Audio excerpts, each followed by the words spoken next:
ನನಗೆ ಭಾಳ ಇಷ್ಟ ಆಗಿತ್ತು ಆ್ಯಕ್ಚುಲಿ, ಸ್ಪೆಷಲಿ ದಿಗಂತ್ ಅವರು ಪ್ಲೇ ಮಾಡಿರೋ ಕ್ಯಾರೆಕ್ಟ್ರು. ನಾನು ಸುಮಾರಷ್ಟು ಅದಕ್ಕೆ ವರ್ಕ್ ಕೂಡ ಮಾಡಿಕೊಂಡು ಭರತ್ ಅವ್ರಿಗೆ ಎಕ್ಸ್ಪ್ಲೈನ್ ಮಾಡ್ತಾ ಇದ್ದೆ, ಈ ಸೀನ್ ಹಿಂಗೆ ಮಾಡೋಣ, ಈ ಸೀನ್ ಹಿಂಗೆ ಮಾಡೋಣ, ನಾನು ಈ ಥರ ಇದು ಮಾಡಲ್ಲ ಅಂತ.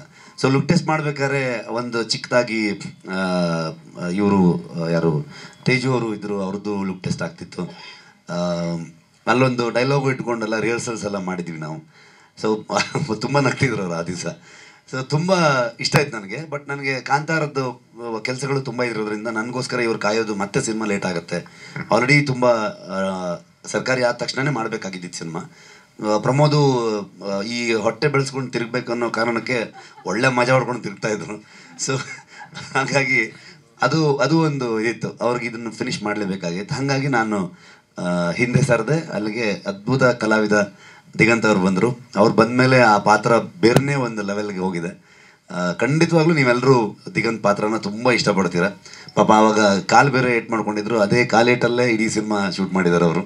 ಸೊ ತುಂಬ ಕಾಂಟ್ರಿಬ್ಯೂಷನ್ ಇದೆ ಅವ್ರದ್ದು. ನನಗೆ ಖಂಡಿತವಾಗ್ಲೂ ಡಿಪಾರ್ಟ್ಮೆಂಟಲ್ಲಿರುವಂತಹ ಕೆಳವರ್ಗದ ಸಿಬ್ಬಂದಿಗಳೇನಿದ್ದಾರೆ ಅವ್ರಿಗೆ ಇದನ್ನು ಡೆಡಿಕೇಟ್ ಮಾಡಬೇಕಂತ ಭಾಳ ಆಸೆ ನನಗೆ. ಅದು ಎಷ್ಟು ಮಟ್ಟಿಗೆ ಆಗುತ್ತೆ ಅಂತ ಗೊತ್ತಿಲ್ಲ. ಬಟ್ ಸಿನಿಮಾನ ಮೊದಲು ನಾನು ಡಿಪಾರ್ಟ್ಮೆಂಟ್ ಅವ್ರಿಗೆ ತೋರಿಸ್ಬೇಕಂತ ಆಸೆ ಇರೋದು. ನಾನು ಹೇಳಿದಾಗೆ ಅವರ ಫ್ಯಾಮಿಲಿ ವಿಚಾರಗಳಾಗ್ಬೋದು, ಸ್ಟೇಷನಲ್ಲಿ ಏನು ನಡೆಯುತ್ತೆ, ಇವು ಗೋವರ್ಧನ್ ಅನ್ನುವಂಥ ಪಾತ್ರದ ಸುತ್ತ ಏನೇನಾಗುತ್ತೆ, ಅದೆಲ್ಲವೂ ತುಂಬ ಅಚ್ಚುಕಟ್ಟಾಗಿ ಅದ್ಭುತವಾಗಿ ಹೆಣ್ಕೊಂಡು ಬಂದಿದ್ದಾರೆ. ಪೊಲೀಸರ ಬಗ್ಗೆ ಜನರಿಗೆ ಹೊರಗಡೆಗೆ ತುಂಬ ನೆಗೆಟಿವ್ ಇರುತ್ತೆ.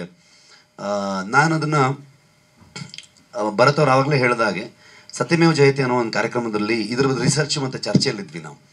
ಅವಾಗ ಒಂದಷ್ಟು ವೀಡಿಯೋಸ್ಗಳು ಬರ್ತಾಯಿತ್ತು, ನೋಡ್ತಾ ಇದ್ವಿ. ನೋಡಿದಾಗ ಒಬ್ಬರು ಸುಪೀರಿಯರ್ ಒಬ್ಬರು ಆಫೀಸರ್ ಒಬ್ಬರು ಅದ್ರ ಬಗ್ಗೆ ಎಕ್ಸ್ಪ್ಲೈನ್ ಮಾಡಿದ್ರು. ಅವರು ಪೊಲೀಸಿಂಗ್ ಆಗಬೇಕಾದ್ರೆ ಪೊಲೀಸ್ ಡಿಪಾರ್ಟ್ಮೆಂಟಲ್ಲಿ ಇದ್ದಾಗ ಆ ಸುತ್ತಮುತ್ತ ಅವ್ರಿಗೆ ಎವ್ರಿ ಡೇ ಟು ಡೇ ಅವರು ಡೀಲ್ ಮಾಡೋದೇ ತುಂಬ ಕಳ್ಳರು, ಸುಳ್ಳರು, ಮತ್ತೊಂದು ಕೊಲೆಗಾರರು, ಈ ಥರದಂತಹ ಒಂದಷ್ಟು ಕ್ಯಾರೆಕ್ಟರ್ಗಳನ್ನು ಅವರು ಎವ್ರಿ ಡೇ ಅವ್ರ ಜೊತೆಗೆ ಇಂಟ್ರ್ಯಾಕ್ಟ್ ಮಾಡ್ತಾ ಇರ್ತಾರೆ.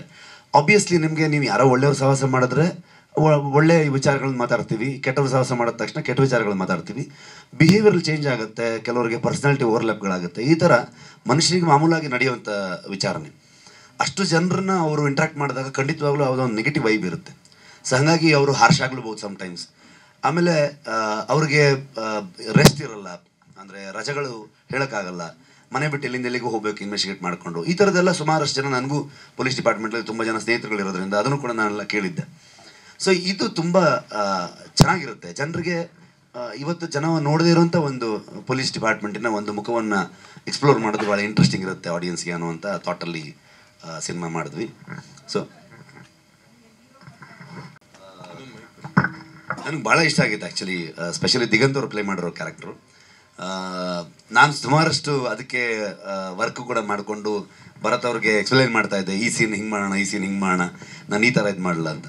ಸೊ ಲುಕ್ ಟೆಸ್ಟ್ ಮಾಡಬೇಕಾದ್ರೆ ಒಂದು ಚಿಕ್ಕದಾಗಿ ಇವರು ಯಾರು ತೇಜು ಅವರು ಇದ್ದರು, ಅವ್ರದ್ದು ಲುಕ್ ಟೆಸ್ಟ್ ಆಗ್ತಿತ್ತು. ಅಲ್ಲೊಂದು ಡೈಲಾಗು ಇಟ್ಕೊಂಡೆಲ್ಲ ರಿಹರ್ಸಲ್ಸ್ ಎಲ್ಲ ಮಾಡಿದ್ವಿ ನಾವು. ಸೊ ತುಂಬ ನಗ್ತಿದ್ರು ಅವರು ಆ ದಿವಸ.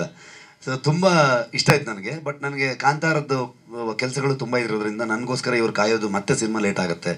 ಆಲ್ರೆಡಿ ತುಂಬ ಸರ್ಕಾರಿ ಆದ ತಕ್ಷಣವೇ ಮಾಡಬೇಕಾಗಿದ್ದಿತ್ತು ಸಿನಿಮಾ. ಪ್ರಮೋದು ಈ ಹೊಟ್ಟೆ ಬೆಳೆಸ್ಕೊಂಡು ತಿರುಗಬೇಕು ಅನ್ನೋ ಕಾರಣಕ್ಕೆ ಒಳ್ಳೆ ಮಜಾ ಹೊಡ್ಕೊಂಡು ತಿರುಗ್ತಾಯಿದ್ರು. ಸೊ ಹಾಗಾಗಿ ಅದು ಒಂದು ಇದಿತ್ತು, ಅವ್ರಿಗೆ ಇದನ್ನು ಫಿನಿಷ್ ಮಾಡಲೇಬೇಕಾಗಿತ್ತು. ಹಾಗಾಗಿ ನಾನು ಹಿಂದೆ ಸರದೆ. ಅಲ್ಲಿಗೆ ಅದ್ಭುತ ಕಲಾವಿದ ದಿಗಂತ್ ಅವ್ರು ಬಂದರು. ಅವ್ರು ಬಂದಮೇಲೆ ಆ ಪಾತ್ರ ಬೇರೆನೇ ಒಂದು ಲೆವೆಲ್ಗೆ ಹೋಗಿದೆ. ಖಂಡಿತವಾಗ್ಲೂ ನೀವೆಲ್ಲರೂ ದಿಗಂತ್ ಪಾತ್ರನ ತುಂಬ ಇಷ್ಟಪಡ್ತೀರ. ಪಾಪ ಆವಾಗ ಕಾಲು ಬೇರೆ ಏಟ್ ಮಾಡ್ಕೊಂಡಿದ್ರು, ಅದೇ ಕಾಲೇಟಲ್ಲೇ ಇಡೀ ಸಿನಿಮಾ ಶೂಟ್ ಮಾಡಿದ್ದಾರೆ ಅವರು. ಸೊ ತುಂಬ ಕಾಂಟ್ರಿಬ್ಯೂಷನ್ ಇದೆ ಅವ್ರದ್ದು. ನನಗೆ ಖಂಡಿತವಾಗ್ಲೂ ಡಿಪಾರ್ಟ್ಮೆಂಟಲ್ಲಿರುವಂತಹ ಕೆಳವರ್ಗದ ಸಿಬ್ಬಂದಿಗಳೇನಿದ್ದಾರೆ ಅವ್ರಿಗೆ ಇದನ್ನು ಡೆಡಿಕೇಟ್ ಮಾಡಬೇಕಂತ ಭಾಳ ಆಸೆ ನನಗೆ. ಅದು ಎಷ್ಟು ಮಟ್ಟಿಗೆ ಆಗುತ್ತೆ ಅಂತ ಗೊತ್ತಿಲ್ಲ. ಬಟ್ ಸಿನಿಮಾನ ಮೊದಲು ನಾನು ಡಿಪಾರ್ಟ್ಮೆಂಟ್ ಅವ್ರಿಗೆ ತೋರಿಸ್ಬೇಕಂತ ಆಸೆ ಇರೋದು. ನಾನು ಹೇಳಿದಾಗೆ ಅವರ ಫ್ಯಾಮಿಲಿ ವಿಚಾರಗಳಾಗ್ಬೋದು, ಸ್ಟೇಷನಲ್ಲಿ ಏನು ನಡೆಯುತ್ತೆ, ಇವು ಗೋವರ್ಧನ್ ಅನ್ನುವಂಥ ಪಾತ್ರದ ಸುತ್ತ ಏನೇನಾಗುತ್ತೆ, ಅದೆಲ್ಲವೂ ತುಂಬ ಅಚ್ಚುಕಟ್ಟಾಗಿ ಅದ್ಭುತವಾಗಿ ಹೆಣ್ಕೊಂಡು ಬಂದಿದ್ದಾರೆ. ಪೊಲೀಸರ ಬಗ್ಗೆ ಜನರಿಗೆ ಹೊರಗಡೆಗೆ ತುಂಬ ನೆಗೆಟಿವ್ ಇರುತ್ತೆ. ನಾನು ಅದನ್ನು ಭರತ್ ಅವ್ರು ಆವಾಗಲೇ ಹೇಳಿದಾಗೆ ಸತ್ಯಮೇವ ಜಯತೆ ಅನ್ನೋ ಒಂದು ಕಾರ್ಯಕ್ರಮದಲ್ಲಿ ಇದ್ರ ರಿಸರ್ಚ್ ಮತ್ತು ಚರ್ಚೆಯಲ್ಲಿದ್ವಿ ನಾವು. ಅವಾಗ ಒಂದಷ್ಟು ವೀಡಿಯೋಸ್ಗಳು ಬರ್ತಾಯಿತ್ತು, ನೋಡ್ತಾ ಇದ್ವಿ. ನೋಡಿದಾಗ ಒಬ್ಬರು ಸುಪೀರಿಯರ್ ಒಬ್ಬರು ಆಫೀಸರ್ ಒಬ್ಬರು ಅದ್ರ ಬಗ್ಗೆ ಎಕ್ಸ್ಪ್ಲೈನ್ ಮಾಡಿದ್ರು. ಅವರು ಪೊಲೀಸಿಂಗ್ ಆಗಬೇಕಾದ್ರೆ ಪೊಲೀಸ್ ಡಿಪಾರ್ಟ್ಮೆಂಟಲ್ಲಿ ಇದ್ದಾಗ ಆ ಸುತ್ತಮುತ್ತ ಅವ್ರಿಗೆ ಎವ್ರಿ ಡೇ ಟು ಡೇ ಅವರು ಡೀಲ್ ಮಾಡದೆ ತುಂಬ ಕಳ್ಳರು, ಸುಳ್ಳರು, ಮತ್ತೊಂದು ಕೊಲೆಗಾರರು, ಈ ಥರದಂತಹ ಒಂದಷ್ಟು ಕ್ಯಾರೆಕ್ಟರ್ಗಳನ್ನು ಅವರು ಎವ್ರಿ ಡೇ ಅವರು ಅವ್ರ ಜೊತೆಗೆ ಇಂಟ್ರ್ಯಾಕ್ಟ್ ಮಾಡ್ತಾ ಇರ್ತಾರೆ. ಆಬ್ವಿಯಸ್ಲಿ ನಿಮಗೆ ನೀವು ಯಾರೋ ಒಳ್ಳೆಯವ್ರ ಸಹವಾಸ ಮಾಡಿದ್ರೆ ಒಳ್ಳೆ ವಿಚಾರಗಳನ್ನ ಮಾತಾಡ್ತೀವಿ, ಕೆಟ್ಟವ್ರ ಸಹವಾಸ ಮಾಡಿದ ತಕ್ಷಣ ಕೆಟ್ಟ ವಿಚಾರಗಳನ್ನ ಮಾತಾಡ್ತೀವಿ. ಬಿಹೇವಿಯರಲ್ ಚೇಂಜ್ ಆಗುತ್ತೆ, ಕೆಲವರಿಗೆ ಪರ್ಸ್ನಾಲಿಟಿ ಓವರ್ಲ್ಯಾಪ್ಗಳಾಗುತ್ತೆ. ಈ ಥರ ಮನುಷ್ಯನಿಗೆ ಮಾಮೂಲಾಗಿ ನಡೆಯುವಂಥ ವಿಚಾರನೆ. ಅಷ್ಟು ಜನರನ್ನ ಅವರು ಇಂಟ್ರ್ಯಾಕ್ಟ್ ಮಾಡಿದಾಗ ಖಂಡಿತವಾಗ್ಲೂ ಯಾವುದೋ ನೆಗೆಟಿವ್ ವೈಬ್ ಇರುತ್ತೆ. ಸೊ ಹಾಗಾಗಿ ಅವರು ಹಾರ್ಷ್ ಆಗ್ಲೂಬಹುದು ಸಮ್ಟೈಮ್ಸ್.